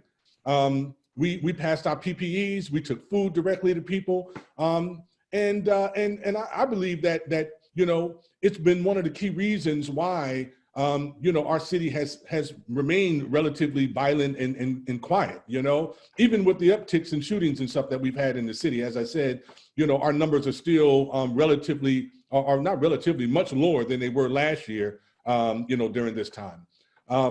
But, you know, last but not least, you know, I'm going to bring on my brother, you know, Andre Norman. We go way back. You know, this brother was instrumental in organizing that original peace treaty in Boston back in the day. But now is doing some phenomenal work because he understands that inside-outside game in terms of institutions and what happens in community and how shots go across both lines. So, Andre Norman. Good afternoon, ladies and gentlemen. I want to thank you for having me, and I appreciate all the insights, and I've already sent a message to everybody because I believe in following up in real time. So everybody, except for the mayor, because out of courtesy, has gotten a direct message, and I want to connect and build. I'm not a one-time wonder. From Boston, Massachusetts, born and raised, bad public school system, bad educational system, bad parenting, went to the penitentiary, and 6 years into my 100-year sentence, I realized I didn't want to be there anymore. So I came up with a concept instead of stabbing people and catching more cases. I was convicted twice of attempted murder while I was in jail. I'm sitting in solitary and saying, well, what am I going to do because I'm good at this? I came up with a concept of going home and going to Harvard University. And I told all my friends, I told my family, told everybody, I'm leaving the penitentiary and going to Harvard. And they thought I was crazy. Nobody believed it was possible. I was black, I was uneducated, I was violent, I was a gang leader. I just got cased up for trying to kill 7 people. It just wasn't possible. But I found that way. I taught myself to read. I taught myself the law. I went to get counseling and therapy for the things that ailed me. And I was able to piece my life together, reverse a case, come home. And when I first came home, I started working with black boys. And I taught them that they were going to jail because of emotional trauma. I started working with black girls, and I started understanding the trauma and the abuse that they were going through. Then I started working with white kids because I realized white kids have problems. I'm pro-black 7 days a week. My father, born in Virginia, been called a nigger since the day he was born. But I help everybody. I help everybody. I help white kids. Yo hablo para persona español, no problema. Yo trabajo en Honduras, Guatemala. I help everybody. I'm black first. I just want to be clear. If there's a white kid in need of services, I'm going to help him. If there's a Spanish kid in need of services, I'm going to help them because I don't look over anybody. That's first and foremost. And since I've been home over the last 20 years, we created programs. A lot of the programs that we're talking about were birthed in Boston. The street safe programs, the collaborations between the clergy and the police officers, outreach. I mean, I had a team of 17 ex-offenders in 1999 doing the work that they then called Cure Violence, and they started calling Violence Interrupters. We created that platform in 99. I'm not saying nobody had it prior, but in 99, we brought that back. And we just been, I can tell you what I've done, but what have we done to make it better for everybody else? So in 2000, when Bush got elected, we created my office, the Office of Faith-Based and Community Initiatives, because we wanted to fund black churches. So we did that, and we put hundreds of millions of dollars in play to fund churches globally around the country, because it wasn't about how to get more money to Boston. And when I was doing the work on the ground, it was at-risk, high-risk, at-risk, high-risk. The Shell game, you put out a grant mayor for at-risk kids targeting gang members. They take their money and go get church kids. So we created a policy called proven risk kids. Kids who have a proven record. We started creating policy pieces. So you can no longer overlook the kid that we really want to get services, because it was a vicious shell game. The gang kid could never get into a program because he was at risk, which just means your zip code. So when we instituted proven risk, it changed the dynamics. And just over the last 20 years, I did get my fellowship to Harvard for record, and I've been there since 2015. I've been working at London Business School since 2001, training their top clients. And 2 years ago, there was a riot in South Carolina. And we came here because 7 men died behind the walls. And I took 2 of my brothers, and we went inside, and we spoke to 8,000 men over the course of 6 days who've been locked down for 5 months. And we've been running a program. We're the first former offenders to have our own housing block in the penitentiary. And we run it with all the top gang leaders in the state of South Carolina. And over the last 15 months, we went from 7 dead bodies and 30 wounded to not 1 fight, because we talk to them like men. We use all the services that have been shared on this call since the beginning. And I just want to say, what can we do to serve Newark? The Hayden Foundation, which gives out almost $30 million a year, the president of the Hayden Foundation is my friend. I want to put you on the phone with him so you can talk to him, not our micromanaged relationship, because Ken Marin will fund you, or he'll at least sit down with you and find a way to make that happen. And I don't know who your contact person is, but please have them hit me so I can put you on the phone with Ken tomorrow, because that's a personal relationship that I want to extend. And the services to work from Guatemala to Honduras to Saudi Arabia, I work currently with the top CEOs in the world. There's a group called YPO, Genius Network, War Room, across the board. That's where I work.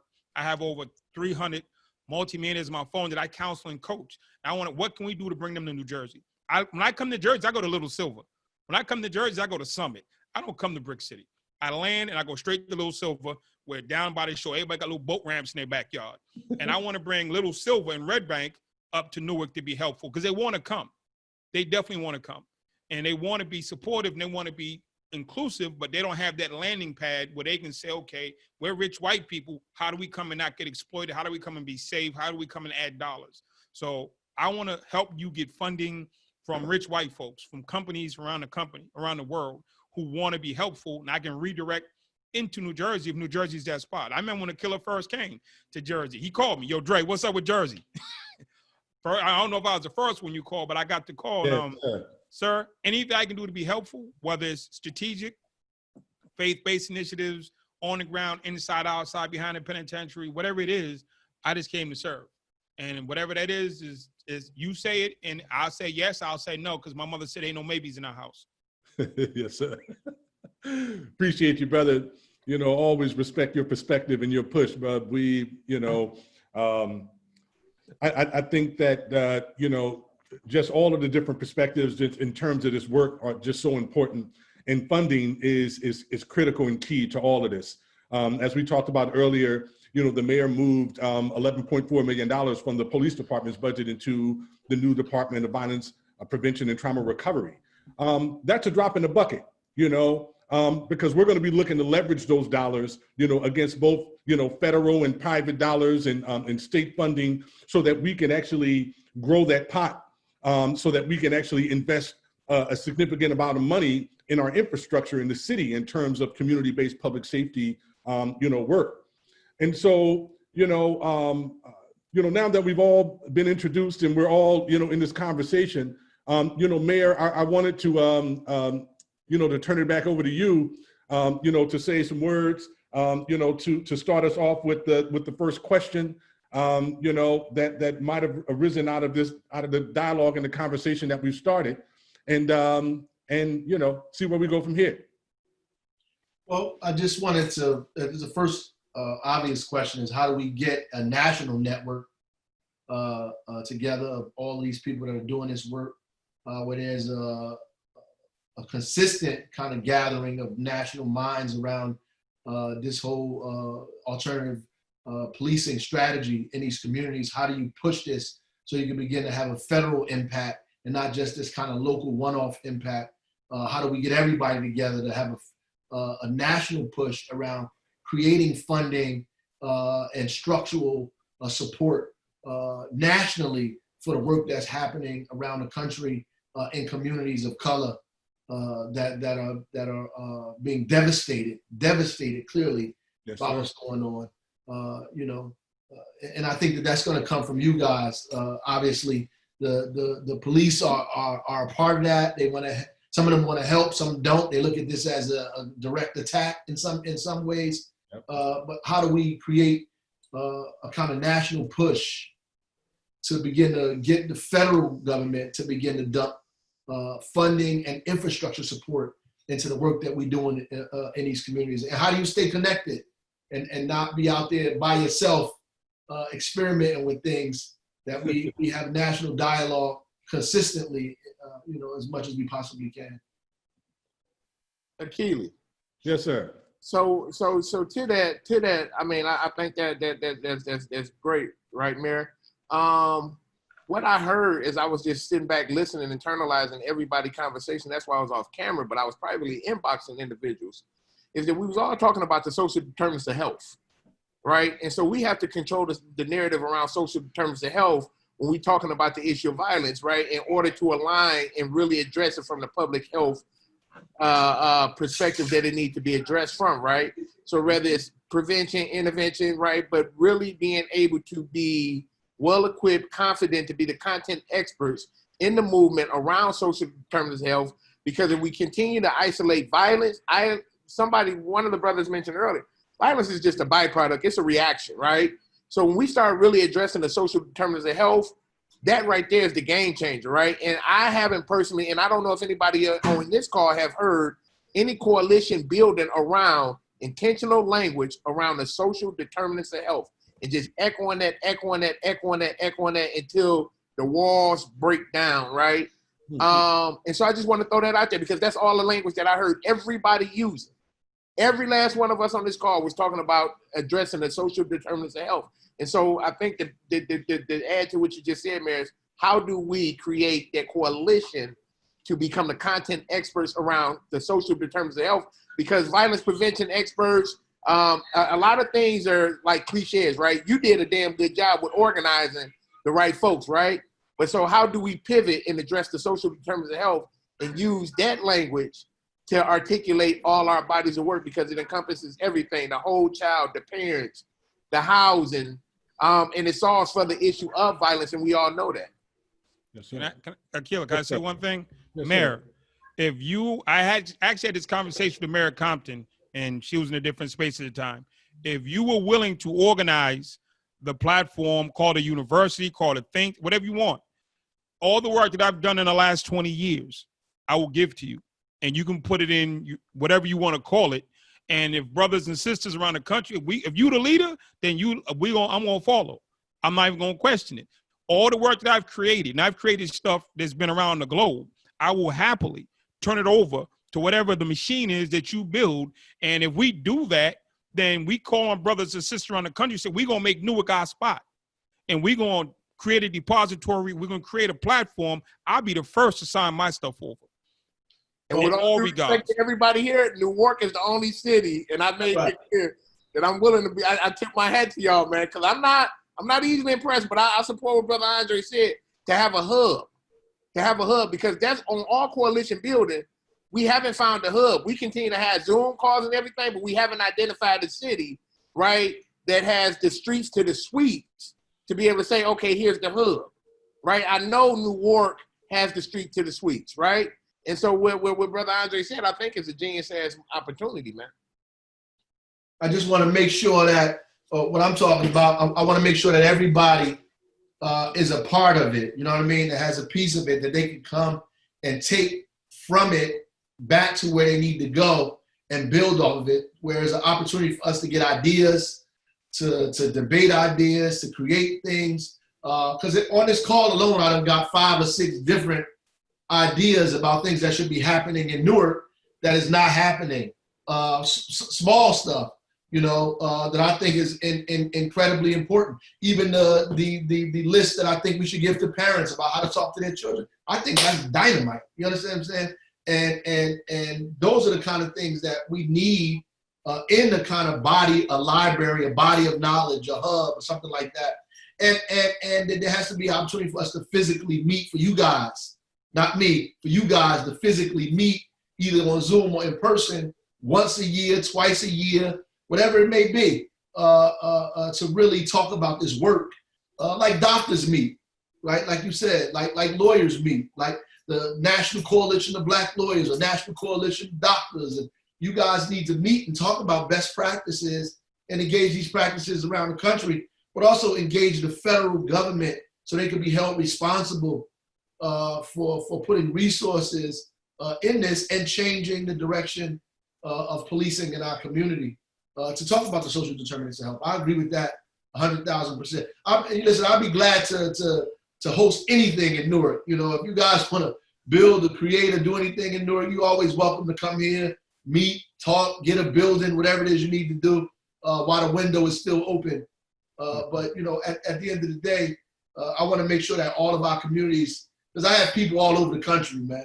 I have family and people and friends, and probably almost all of the cities that's up here. And I want to make sure they're safe too. That's right.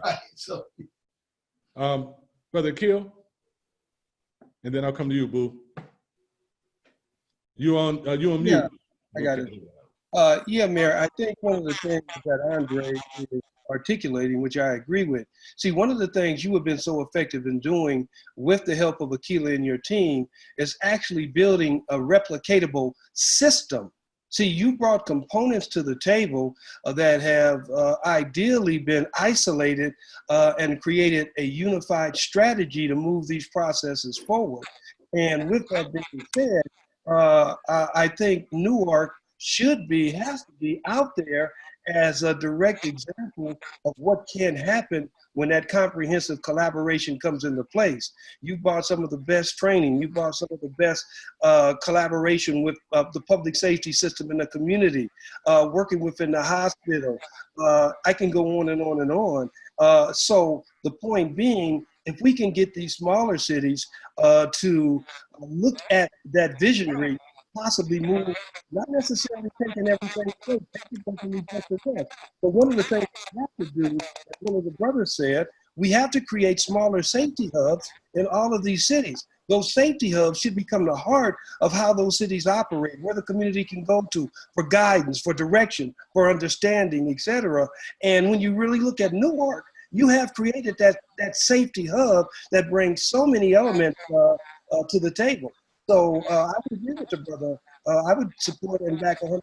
We're already there. I might have to move up there. But anyway, with that said, I think we have to do that replication in all our underserved and marginalized communities. We have to have a footprint and a blueprint that is going to guide the direction of infrastructure in terms of how we want our people to move. That's the only way they're going to take ownership. That's right. Boo? Yeah, I completely agree with what's been said before about like creating like a hub and just building the infrastructure, because this is great, but what if we can like, you know, continue this conversation, make sure that, you know, this happens again and then again and again, you know, until we create the infrastructure needed. Another thing I just wanted to add, it might not be like the meat of it, but definitely like something that I definitely want to throw out there is, you know, when we talk about, you know, getting the public involved with public safety, that education piece is a huge part in the promotion of what we're talking about and making sure that the public knows what we mean when we say defund the police. Because I just had a conversation with my auntie and it was about like 2 hours and just explaining that defund the police is different from abolish the police. And not saying that, you know, whatever my thoughts on that, I'm just saying, hey, I respect all groups and their opinions. I'm just saying that there's a difference between it. And if the general public had more knowledge of that, and I know we can't spoon feed everybody, but I just want to be very intentional because I feel like a lot of times with public officials, we well, not we, because I'm not, but, you know, public officials and people, you know, in the community, we find a huge value in promotion and activating people through billboards and radio ads when it's election season. But then when it's time for community efforts, you know, the budget is only as much copy paper as we got in the machine and how many press releases that we can send out. And I don't think that that's fair to the community that we put millions of dollars into community efforts, but then got $50 towards getting the word out about it. So definitely when we talk about you know, allocating funds with these projects, making sure that a nice percentage of it is going to the promotion of it, whether it's radio, TV, bus advertisements, you know, things that get directly to the people what we're trying to help them with. That's right. Prince? Yes, so I was thinking first, I have a book full of notes. And one of the things I'm thinking about is how do we collectively accumulate the data from each other to impact legislators? Right. You know what I'm saying? Like we got the bullies out there, like the NRA and all these other people that use their data to impact legislators. We have to collectively use our data to show the strength that we have collectively to impact legislators. Maybe we can't go out the NRA, but we can go at ammunition companies and stuff like that. We as citizens, we can actually create a platform where we can collect our data, show how the data is working, and use that data to impact legislators. That's how we make real change in a country that is not used to us coming to them with the data. That's you know what I'm saying? We collect our data individually and we have it, but we can use our data collectively and really impact federal legislators. And that's what we need to think about doing. I want to say, I agree with that totally. I mean, what Julius and David Muhammad was talking about, they gave the data that they was putting out. That's data that needs to be compiled about the kind of reductions. Like, so people don't know, in Newark in 2013, we had 117 homicides. Last year in 2019, we had 51. but we actually arrested more people in 2016, in 2013 than we did in 2019. So there's no real direct correlation between arrests and reduction in crime. There's no causal relationship, right? And so some other things were happening, and we have to begin to identify what those other things are. And that's the kind of data that we need to compile and show folks how to begin to pivot away from the normal idea of how to reduce crime, and to you guys, how to fund these projects, how to build infrastructure, and how to go at the NRA and distribution companies and all these other folks around these things, right? Because protection of our communities are not coming through guns, right? We're not coming through more guns, right? There's other things that are happening, and we have to stand you guys up, you know, on a national level and blow your horn so people can see. And I think data is, and that's what I was trying to get at. Data is the key to do that, and have an opportunity to compile that regularly and put it out. Yes, We sir. have the technology to do so. So, Yep. Yeah, you know, the conversation about data, you know, we've been having this, you know, conversation in the city of Newark now for the past few years. You know, the mayor is in the process of setting up the city's own IRB so that the city can begin to own its own data and be able to also share that data with some of the community-based organizations. So specifically into this whole narrative around really redefining, you know, public safety and how it's held and who owns it, in a sense. You know, again, traditionally it's seen as the domain of law enforcement, but we know that the public has a huge role in terms of public safety. Just in terms of, you know, our collective, like organizing work nationally, I know it's something that myself and Akil have been in conversation with, Melvyn, like all of us have been in this conversation over the past few years about having a place where we convene and we engage this conversation about the work, but also how we leverage, you know, both state, federal, and foundation dollars.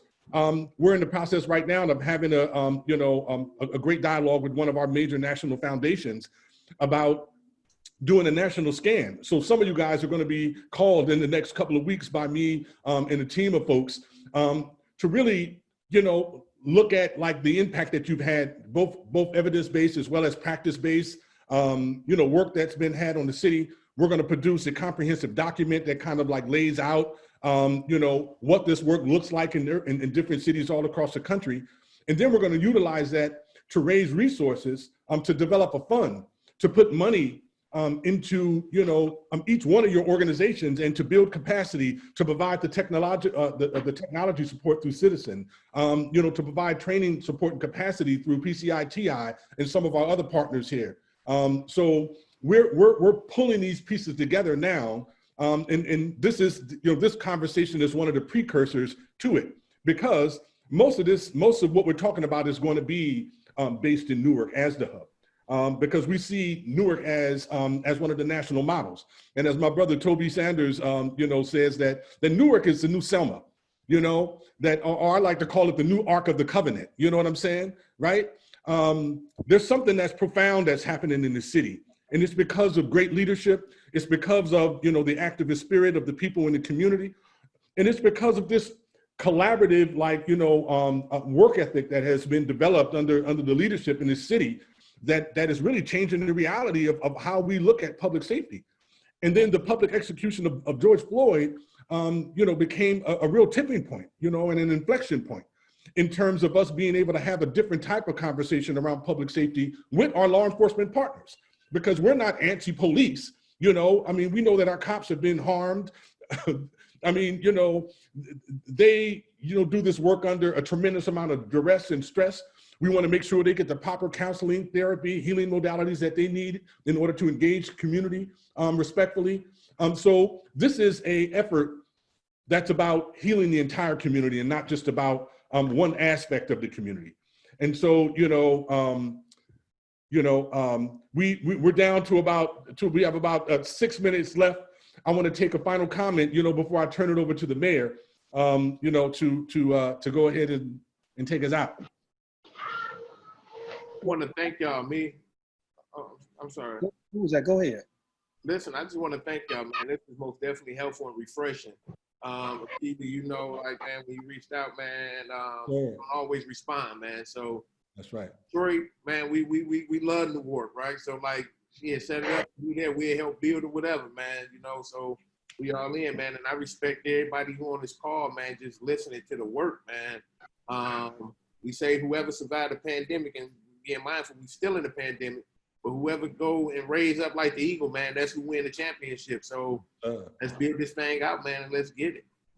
Can I take 15 seconds, Akila? Yes, sir, please. You know, there's way too much power in this room. And like my brother just said, I have much love and respect for all of you. And as an elder, we'll always be there. But one of the things we cannot do is we cannot let this power dissipate. We have to show our community that collectively we, different organizations, different individuals, can come together for purpose-driven solutions at the end of the day and work together. So we got to make sure that we harness this collaboration here and that we articulate this collaboration. People need to see the amount of expertise and power that we have been able to come together under your leadership, under the mayor's leadership, et cetera, and work together. We have got to brand this and put it out there. This is much too powerful. That's right. Boo? Did I see your hand up, brother? Boo? Was your hand up? I thought I saw your hand up. Is that brother Mel? Oh, Dre. Go ahead, Dre. You on mute, brother. There I said, having been part of the Boston Miracle, the faith-based office, and a lot of other national, international initiatives, there's three parts. There's the work, there's the marketing of the work, and then there's the narrative. Mm-hmm. We have to control all three. Yes, the Boston sir. Miracle had three components, and the narrative was the mayor and the local committees that he chose and how they marketed the work. So you have to control not just the work, but the marketing and the narrative of it. If not, it'll get hijacked and it'll become something totally different. That's when I say it has to come under the mayor, because we work with Mayor Menino for years and in collaboration through his office and a marketing team. It wasn't just, oh, we did the work. There was marketing people on the ground with intention on how we're going to market this and how Boston became the model city. That wasn't by accident. That was straight marketing. And I sat at the table and I watched them put it together and I helped. And I watched some people get marginalized and left behind. Mm-hmm. But I just want to make sure that it's clear that the marketing is in the narrative has to be going with the work, because being the best worker doesn't mean you control the narrative. That's right. Right. That's right. Real talk. Final comment? Final comment. Yeah. I'm grateful to be sitting in amongst such powerful people. I know that the work that we have to do is not something that is easy, but it is something that is meaningful, and God gave us all a purpose to execute these things. I am grateful to have a copy of this book in my hand, like next to my bed, reading it on the regular. I'm grateful for all of the work that we're doing, and I cannot wait to see what this looks like, because we are writing our narrative. We're writing our future. We're writing our history. We're rewriting our now, and I'm grateful that we're in this work and this struggle together. Power to the people. Right. Sister Keesha? So we are just quickly reclaiming public safety and public health, right? So that the work doesn't get hijacked, so that the narrative doesn't get hijacked. It has happened, but we've decided to take it back. So when the numbers are low, we don't allow law enforcement and the EMTs and the fire department and those first responders to take credit for all the work that we're first responders to. And we need to be deemed as such, looked at the same way. Salaries need to be looked at the same way. Value and worth need to be looked at the same way. Essential workers looked at the same way. And so we're not going to give away our power, and we're not going to allow someone else to control the narrative. And we're going to take it to the next step to be able to control the policies and create the policies around this work. All right. Mayor, you want to take us out? I think you're on mute, Mayor. I think that was it. And I think what Brother Ray was saying earlier too about us changing how we define this whole thing is where we go with it, you know, because without public health, there can be no public safety, right? So violence is a public health issue, and we need to be talking about it at the lens of public health. And you guys are public health workers, and I think that's the way it should be. It should be the language should be based on that. You guys are public health workers. You have a public health strategy, and I think that's 100% what we should be doing. And we have to find a way to meet regularly. Have to find a way to put our data together. Have a national push. Opportunity to share best practices like everybody else in their respective fields do. And the way to lobby state and federal government for funding and for structural support. So when they're giving out money for police, and I think what the other brother said is right on the money. When money is given out for law enforcement, money is equally given out for this. That's right. Right. So there's that's also a part of the strategy. That it's not just about funding police, it's about funding public health. And part of the public health and public safety are you guys. Y'all are part of that. And so that has to be divvied up. So when police officers retire, they retire at salaries that are so crazy, right? And so when I first came in, we had a deficit, right? And the guys from Prudential was telling me how to help reduce that deficit by laying off some of the or demoting some of the top police officers. Because when that happens, then you not only do you bring money in, you can actually hire 30 cops off of 1 and 2 or 3 police officers that actually retire because they come in at a low salary and they leave at an incredibly high salary. So when that's done, you know, when cops retire, you don't have to hire 30 cops, right? You can hire 10 and 6 or 7 public health workers, right? And those public health workers are you, or divert that money to an office that's designed to do this kind of work. And we have to come up with the strategy for that, like what that actually looks like for people like me. What does that look like? Not just in theory, but in reality and practice. What do you mean? What does that look like? So all these people are going to be out in the street talking about what defund is, what this is, what that is, but nobody has really come up with a strategy on how to reduce violence in our community and deal with public health at the same time reducing the amount of over policing in our community collectively, right? You guys have to come up with that, because what Brother Boo said, he's had a conversation with his auntie, not with the police or the police director, with his auntie. And I've had similar conversations with many aunties who said, man, you crazy, they shooting on my block, you know, at 5, 2 or 3 o'clock in the morning. When you defund the police, they ain't gonna have no cops out there. So our community is not just affected by over-policing, we're affected by under-policing. Like nobody gives a damn when Johnny Ray got shot, nobody investigated it, right? and that's also what people feel.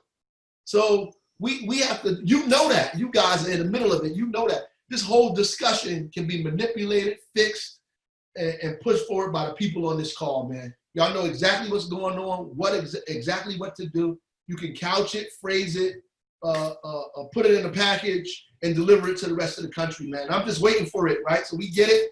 We can begin to put it out federally to everybody. So no longer you have to be on CNN having a debate about defund and abolish and all of this craziness. You can start talking about the alternative strategies to reducing violence and crime in our community, and violence as a public health issue. And you guys are public health workers, because we're going to make our community safe ourselves, right? So that's all I have, man. I want to thank you all for taking all this time and giving it to us here in Newark, man.